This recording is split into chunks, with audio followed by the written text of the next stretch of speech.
update ng bayan, maasahan anumang panahon.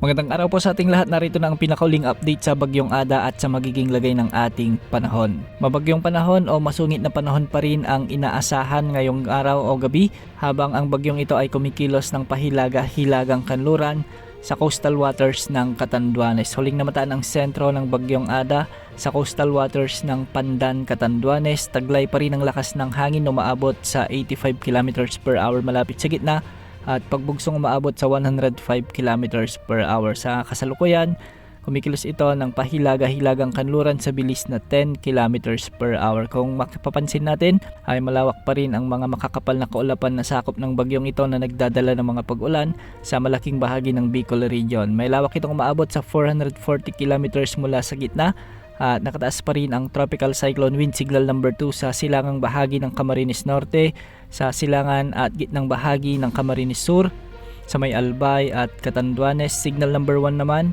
sa may southeastern portion ng Isabela, Aurora, ang eastern portion ng Quezon Province. Kasama na ang Polillo Island sa may Marinduque, ang eastern portion ng Romblon, nalalabing bahagi ng Camarines Norte, nalalabing bahagi ng Camarines Sur, Sorsogon at Masbate. Signal number 1 din sa may Northern Samar, ang northern at central portions ng Eastern Samar, ang northern at central portions ng Samar Province, sama na ang Biliran. Mag-ingat po ang mga lugar na nasa ilalim ng tropical wind signals dahil posibleng makaranas ang mga lugar na ito ng malalakas na pagulan at pagbugso ng hangin dulot ng direktang epekto ng Bagyong Ada. Base naman sa latest forecast track ng Pag-asa, magpapatuloy ang pagkilos ng bagyong ito ng pahilagang kanluran mula ngayong gabi at mabagal na kikilos naman ng pahilaga at hilagang silangan bukas January 18. Mula bukas magkakaroon ng looping track o yung muling pag-ikot pabalik sa ating kalupaan ang Bagyong Ada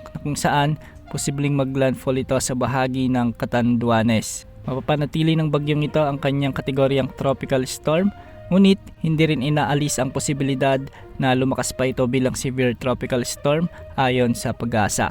Inaasang hihina ang bagyong ito sa araw ng Martes bilang tropical depression at pagkatapos ay unti-unting magiging LPA o remnant low na lamang dahil sa malakas na pagbugso ng amihan na makakaapekto sa weather system na ito. At para naman sa magiging lagay ng ating panahon, sa mga oras na ito makakaranas ng masungit na panahon ang Camarines Norte, Camarines Sur, Catanduanes at Albay dulot ng direktang epekto ng Tropical Storm Ada. May mga pag-ulan at pagbugso ng hangin na rin ang inaasahan sa nalalabing bahagi ng Bicol Region, Northern Samar, Eastern Samar, Samar Province, Quezon Province at Marinduque. Mag-ingat po dahil posible ang banta ng mga pagbaha at pagguho ng lupa. Sa nalalabing bahagi naman ng Visayas, nalalabing bahagi ng Mimaropa, Aurora at Dinagat Islands, asahan din ang mga kalat-kalat na pag-ulan at pagkidlat pagkulog dulot naman ito ng trough ng Bagyong Ada. Samantala amihan o ang malamig na hangin naman ang inaasahan na magdadala ng maulap na kalangitan at kalat-kalat na mahihinang pag-ulan sa Cordillera Administrative Region, Cagayan Valley at Ilocos Region. Samantalang localized thunderstorms ang inaasahang magdadala ng bahagyang maulap hanggang sa maulap na kalangitan. May mga kasamang kalat-kalat na pag-ulan at pagkidlat pagkulog sa Metro Manila at nalalabing bahagi ng ating bansa. Yan muna ang latest sa lagay ng panahon. Ito pang weather update ng bayan, maasahan anumang panahon.